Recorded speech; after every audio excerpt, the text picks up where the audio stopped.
Eleija Enugu mba Jesus amankwekwa Eleija ị nọ Trump abịa n'ọgụ ị nụrụ n'ọgụ mba ebe Jesus ji egbe wọrọ Jesus nwa virgin nọ n'obodo a Eleija Enugu nọ here nwana anyị nke nọ n'uke nọ n'obodo a nke na-afụ vision nọ na Lagos nọ n'obodo a Papa J Paplo nọ n'obodo a nwana anyị nke nọ na Awuchi nọ n'obodo a enwere ihe niile na-eji ekpere destroy ndị na-egbu Christians ọ gbakwa na ndị na-egbu ndị omenala na ndị na-egbu Christians ndị na-slaughter Christians. None of you can use prayer to kill them until Donald Trump kwuo na human being fasted fighting jet madolo were telescope ị na-ebe onye kometa nwa baby virgin emele gị ebuchi dị mma Jesus na amụrụ m na mmadụ emeghe onwe otu a Jesus na ọdọ dị gentle inwe ike nọrọ otu a na Jesus sị m na aka ekwanụ iwu na Jesus ga-eji ndị ahụ ndị amụma eme like this power Eleija Enugu mgbe anyị na-eji adreesha ọ na-afụ microphone ọnụ ike ọbịa power Eleija Enugu osetie nwa mugu ndị ori Eleija osetie ndị bụ Donald Trump ebe ụzọ n'ụwa afọ gị before Donald Trump ịbalụ amụma si start something years this celebrate n'ime 30 something years 35 or 40 years Donald Trump gaba na seat ọchị bụ 4 years win ọchị ọbanyekwa ọzọ chizube 3 years na nke ọ na-achị o pik in action ebe na-agbazi katakata Eleija Enugu bịa buru ike amụma bịa nye m ike ndị amụma enwe ike ndị amụma bịa tara ike egbe Donald Trump ọgbanyụ ọga anya onye wayo mgbe Donald Trump na-abịazi n'ụrụ nọ onye ndị n'ụrụ na-agụ oke echi bịaza m mma bịaza m ọ na-eri mmụọ igiriga ọgụma eziokwu m Igbo niile ọ bụ na Naịjirịa na-arụ ọrụ efere mmadụ dịka Eleija Enugu mmadụ dịka nwa virgin na ana Igbo banyị na ha ekwesịghị ịnọ na prison na ọ bụrụ na obodo anyị na-alụ ọrụ ọfụma daghị ha kwesịrị ịnọ na nga kwesịrị ịtụ ha nga banyị na ọ bụ na Naịjirịa na function ọfụma kedu njekwuru ya ihe njekwuru ya bụ na ndị ichie na anịbe anyị na ihe ekele anyị maka onwe ihe ekele Igbo ndị Igbo amaghị ife ekele ọfa tupu ndị ọcha bịa ọfa ncha dupụtara m iji ozi a ịzọpụta ndị Igbo na-agbụ na oru ndị ụka tielụfa eri mbido n'ọba ọga nwa ihe nwere everyday ndị iche anaghị agba alụmaka ebe na Ezeaku chọrọ ọdịmma ndị Igbo n'ihe Ezeaku na-ekwube eziokwu ihe niile ahụ ndị na-agụ egwu ma Gozie Okeke ha gola anyị n'egwu ma ihe niile a na-agụ egwu ma Blessed Samuel mana nwụọ ndị niile na-agụ egwu ka ma Chinyere Udoma ma ihe niile so ihe niile Ezeaku na-ekwube eziokwu na ihe niile ụnụ na-akọ bụ rubbish from A to Z. Anyị chere mgbe nwa anyị Gozie gola anyị kunye n'ịbụ dike ihe eji amara dike ruo ma mgbe Eleija Enugu na-agụ ofu ngwongwo evuru ya na ọkụmọ nsọ fire ọkụmọ so ihe niile ụnụ na-akọ bụ rubbish ụnụ na confirm go no rubbish the whole Nigeria Christian enwe nwere na Donald Trump kwuru okwu mmadụ na okwuru okwu na ọ ga-abịa fight for the good of the Christians in Nigeria after Jesus have woefully failed Nigeria Christians. Ọkwa ihe na-akụziri unu bụ ihe na-eme kịta Jesus has been watching you my people as a Christian being more for years. Jesus has been watching Christians over how many million Christians being in Nigeria until a man, which I always cried aloud, telling you to know that man is the only solution to solve any problem on this earth. Until Donald Trump, human being, a nation that built themselves to the standard of having what power to defeat every living human being on this earth, well knowing that man is the problem of this earth, practical. A nation that does not believe in any evil spirit, that does not believe that there is spirit hiding under the tree, under the sky, anywhere, apart from practical weapon, designed and made by man. Donald Trump never said, I'm coming to fight Nigeria terrorists with the Bible and Quran. He never said that he's coming to fight terrorists in Nigeria with prayer. He said he's coming to fight Nigeria terrorists with weapons made by human beings. And all the whole Nigeria case started jubilating. So why did you sacrifice your life to unsee spirit? The reason why you have been slaughtered at your home today is because of you are a Christian. That is it. So ihe na na-akụzi na so eziokwu ka Ezeaku na-ekwu na nwa virgin nọ n'obodo a Eleija Enugu nọ here nwana anyị nke nọ n'uke nọ n'obodo a nke na-afụ vision nọ na Lagos nọ n'obodo a Papa J Paplo nọ n'obodo a nwana anyị nke nọ na Awuchi nọ n'obodo a enwere ihe niile na-eji ekpere destroy ndị na-egbu Christians ọ gbakwa na ndị na-egbu ndị omenala na ndị na-egbu Christians. None of you can use prayer to kill them until Donald Trump kwuo human being. Why do you deprive yourself that human ability to make something happen, black man? So why do you believe in Jesus to solve your problem? How can you be food? No, Jesus nyegendo. Na Jesus nyegego. No nyego. Anom na Bini. We name this video. Bini Edo State. Company na Bini here is owned by China. And I'm here to tell you, no more any African man company here in China, in Benin City, that is bigger than this Chinese company here. Go and check it, even in the China company. Check in at that society, the China company. How many Igbo company bigger than Chinese company, your area, Chinese company? So why are you being fooled? Orubomwe gamano ade Ezekiel, no Igbo, ni wa ada na eri kwanu. Kedu fi ga eme ka I challenge obodo Israel? Kedu mo na gi eme ka I challenge America? Kedu ndo church we were Jesus week login? Ina ekpe ekpere. Who is praying in America? Who is praying in UK? In Norway, who is praying? Who is praying in Germany? Who is praying in France? Onye na ekpe ekpere na London. Why can't we come together? Use their force and make something happen. Now Donald Trump is on Jesus. Jesus after he just in IVG after he got a school, women and many of you claim no gas school. Get the evidence of school no gas. Some of you professor, some of you medical doctors, some of you are lawyers. Some are mass communication. Some are a lot of courses. Public admin. Who are you? Who you? Who you?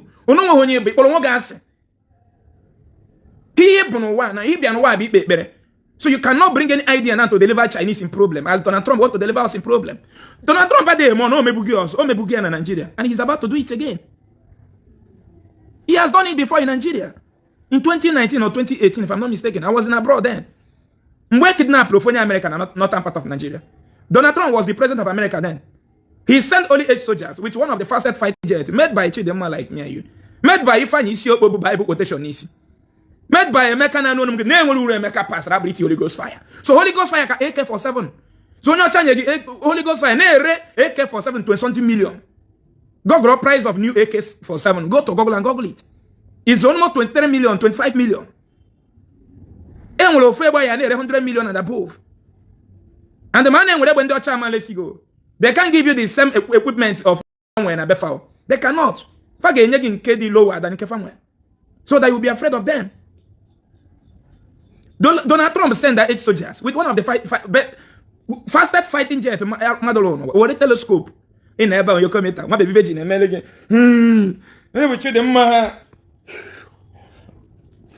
Jesus, I'm not Jesus, another the gentry waking or to no Jesus, one. Okay, I forgive them. Okay, make a bonum moji, right? Okay, only okay, bonum matron and Google, right? Only is okay. One America, Upper Magibo, Choma. And one day going up Chinene. When I content I get my coffee shop going now. So Jesus when he use get bank to a ballroom madam like this. Are you getting me? So Jesus when he now. Okay, now I forgive America. Okay, in as well in the market, Dalo, and what I get the money again. Bank to toy boy any ball of themselves new. He name me and not be a can't miss a poly lab. Understand? So Jesus when so you want Jesus gauge down my mail like this. Power!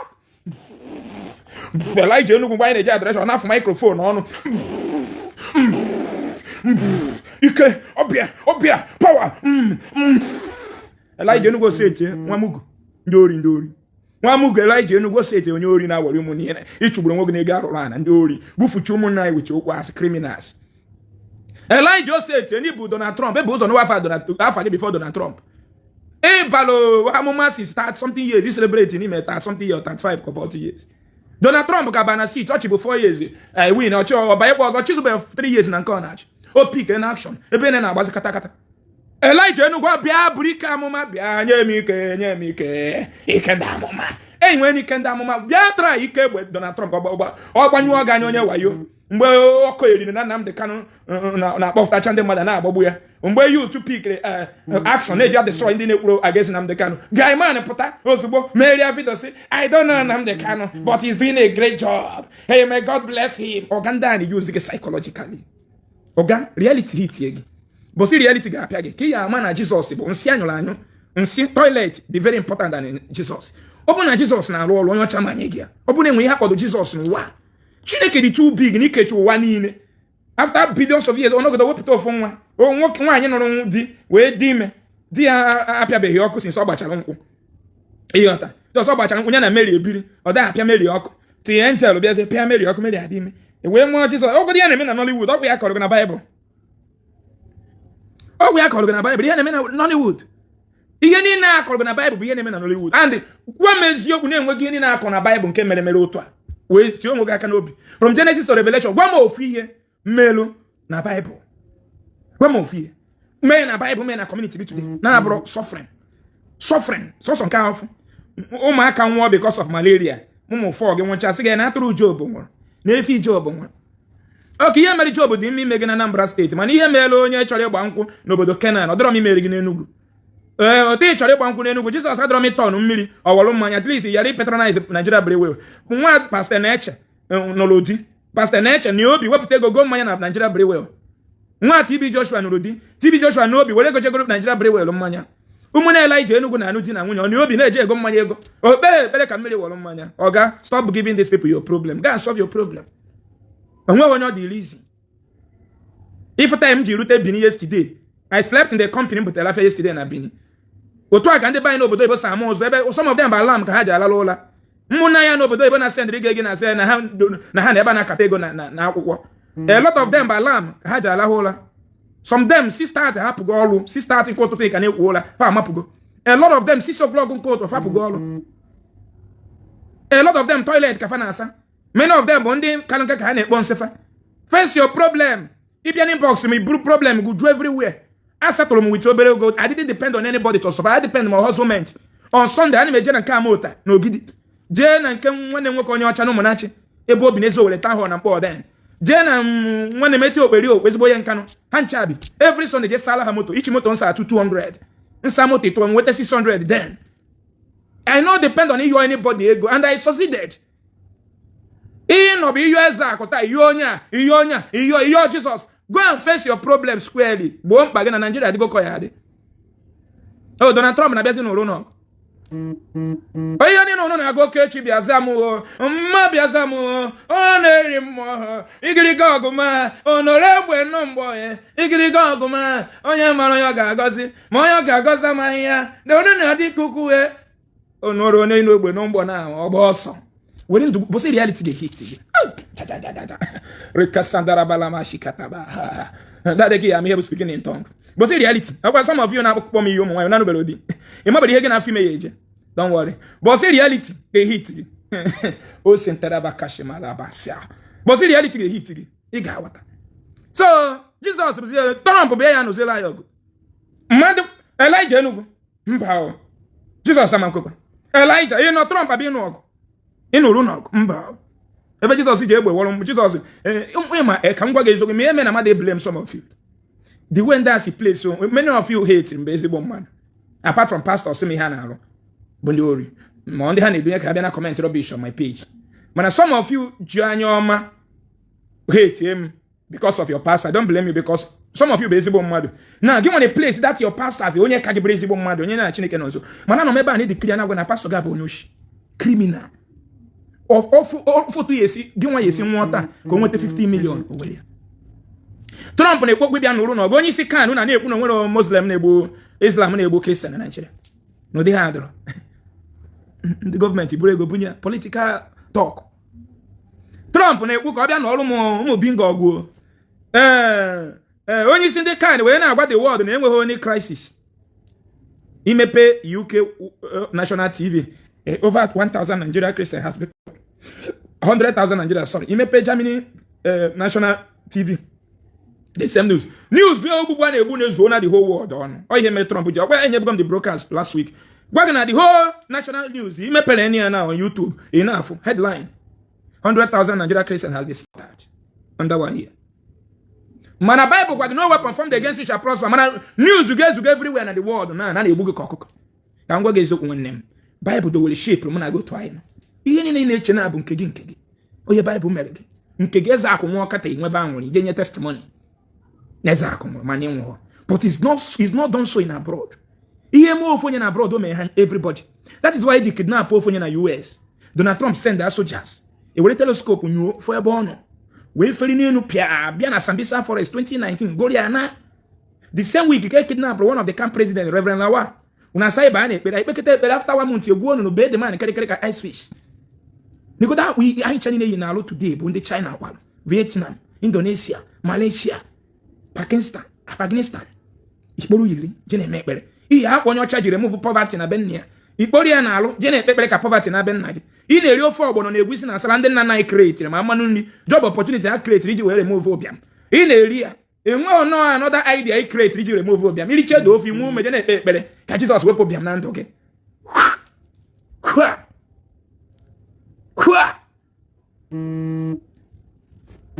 hype one Jesus na hype no Jesus o sete kuneni budike kuneni budike kuneni budike ihe jamara dike luwa Trump nwanna ihune ihe jamara dike luwa maka na Jesus agbawa ọsọ ihe jamara dike luwa ana emere gị ekpere na free tinye godo gị ọkụ free ọkụ info na-arụ ọrụ n'ụwa niile tinye gị ya free ụlọ ọgwụ na-arụ ọrụ everywhere in the world tinye gị medication free ụwa mana ọ na-arụ ọrụ artificial leg a na-enye ndị ọcha ma ebe ha ọkpa tinye gị ya free ebere gị ofe ọkpa na-ekporo clutches na-enwe na awụkpi m na-achọ ka emechitewere gị ebere ị ga-atakata afụ timbọsị nwetakwa lọk enwenye ego ere gị enwe ọzọ onye m na-emere ebere kịta nobody no messing anybody anaghị m emeziri anybody ebere ma hospital aha imepe ndị ga na-amụ nwa free from today n'ụlọ ọgwụ ndị omenala bụ ụzọ eziokwu na ndụ anybody na-abụrụ ya omenala mụọ nwa dị doctors manager take note onye ọbụla na-abụrụ ya omenala mụọ nwa ya kwụ ụgwọ ọnwa ihe ga-edobe ebe o nweta ego kwụ ụgwọ naba ịmụọ nwa free n'ụlọ ọgwụ ikuru nwa jeme baptizim baa ya Thomas nwa atụ echochiwere m Holy Ghost fire kịtịkpala chakwu n'anya ka e nwee benefit anyị na-enweta na nke anyị kọọ at least apụta na-akọ na nke a bụ nke ndị omenala ana m ekwu ya today date tata that's our hospital manager take note I know you are watching this video so ndị ga na-amụ nwa dị free bụ ndị omenala bụ ụzọ eziokwu onye abụrụ onye omenala abịa ha ncha na-anụcha mkpu anyị na-eti na redio ịbụrụ onye ọmana nye anyị ego ka wee gote ọgwụ anyị eji triti ndị ọzọ ebego ndị omenala pay the price ha nabatara akpọmasị na-akpata ekworo ndị ụka yes anyị ga-abụ monkey the work bamboo the chop o wute ha je mụ na nke ndị Anglican na nke ndị Catholic by the ha ba ụzọ ebe n'ọgụ at least anyị amụgolo ha almost 115 children free nke ndị ụka ruche 70 ozie na nke ndị omenala bụ ebe 30 there ihe free is close from today onye mere operation ebe a onye mụrụ nwa di ya anata ego onye ọbụla abụrụ ya omenala if you deliver you pay inweghị ego edowe gị ọfụma ebe ga-anọ by the ụlọ ọgwụ ọbụla na-edowe mmadụ chi onye ahụ kwụ ụgwọ mgbe ọ na iji ekwu ụgwọ ebe ahụ ịnaba n'ebe a were brain na ụmụnna anyị si Lagos bịa na one of our brothers si Lagos one ndị otu omenala kwa si Lagos bịa wetara anyị over 400 and something thousand si wee go machine ọkwa ndị omenala anyị gozie machine ahụ anyị were anyị onye Catholic free treatment were anyị onye Anglican free treatment echi na ọbịa ba na-akpali mụ na gị na-abụ ọ kpọrịcha ya bụ echi ọbịa mụọ nwa free onwe lọmp echi ọbịa wepụ ya free ama nzuzu a achọghịzi m ya ịmara ebe salarụ ji echere akwa gị ebe ahụ ụmụnne anyị na mma egosi the video na mgbe nna were 400 and something thousand cash from Lagos gbaa moto from Lagos bịa day before yesterday sisi wee gote ofe equipment m were ya gote ndị omenala for that matter m were ya gote m were ya jenye nwa Mary nyeche free treatment oje kenewe Mary mbe kene nge Virgin Maria ijupụta na grass sewa nere gị ọ da ngazi na mụ ụzọ ọlụ gị ihe kenewe Ezeaku ihe kenewe Ezeaku na ndị omenala atụtara ego ije kenewe Virgin Maria nwa bingo na ndị ọcha ji agba bọọlụ anyị ga so ndị ụmụ atụrụ Zion ụmụ atụrụ ụmụ ikuku so unu ga-adị ndụ n'ụwa ya Donald Trump esi America bịa n'ọrụ n'ọgụ anyị kwekwa we no gree ndị omenala sị na we no gree Jesus must fight the battle Jesus must fight the battle Jesus ga-anọ the battle shame on you look at bad road na egbu anyị kama Christian leader ga fight for our right fight at the bad government Kenya is able to fight a minister of transportation. These people need program. I know Uncle and send motor accident. No woman in a way. The same when the flying say why somebody came to our age. But Donald Trump. But I can look at we see there for our age. Why in here why bad roads? Bad road. Onye was not pretty remote or the man. Kidin do came for behind. Go me a church maybe handy. Make it the book at the nine of the 70 year simba. Na ma chozi. Where's the one I would go joy? When you say America, hello, Mathias. You say people should start going to hospital that Jesus does not heal. Oh, I won't support your NGO and say, go and sit down. If you want to be the NGO, I'm going landlord of upstairs and poor. I'm going to a 6-truck owner. No wine, motan woke, motan wine. Even be way people love themselves, can't be rota. If you don't people love themselves, I dare duplex. The same place in B since 2013. Can't be rota. People love themselves, can be done January 1st, 2018. I married at 2014. Abamukumba na nkemu yam ni na field ka na field, not na the compound. Massively. m ji aka m tụta ka m ma ejiri ka ime ego na igbo of themselves gbalịrị m my time, my energy, my strength, because ọ ihe nwere passion over nwere obi ọcha m na-etinye mpụtazi gwakọtazi ụlọ ya gwunu jebe n'ụlọ ndị Anglịka ka esi emu n'ụlọ Anglịka onwe ya na-aya alụ kpọta na ya n'ilu ọta ka atọrọ ego na nwere Jizọs na-agwọ ya akpụ mmiri nọ na-ekwu ya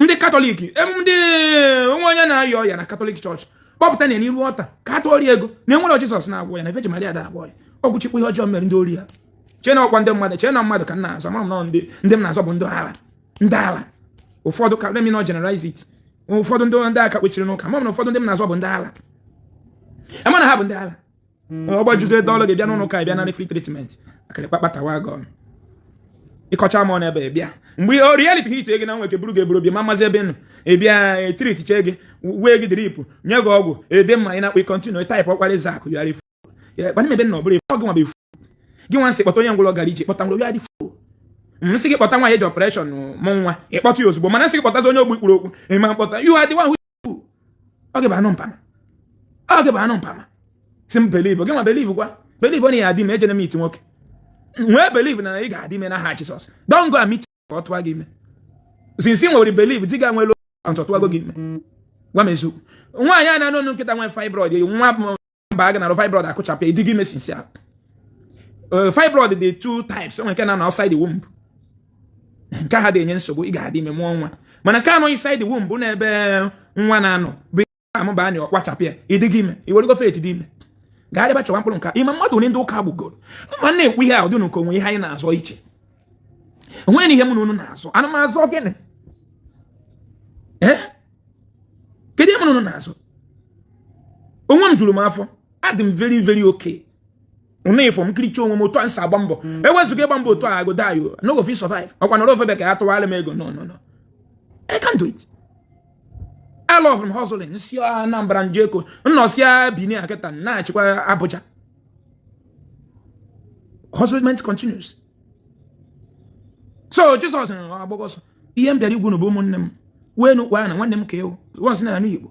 Ama afọ ihe na ya ma bụ fire. Ngwa ka ịkpagodi ihe aka nwanne. So ihe unu na-akwara m keta bụ na that is na fire. Na onye na-ekwu n'ọnụ fire na-arụ ọrụ. Mgbe nwere kwambọsị siri ego na akaụntụ m ego aba na akaụntụ ugodezo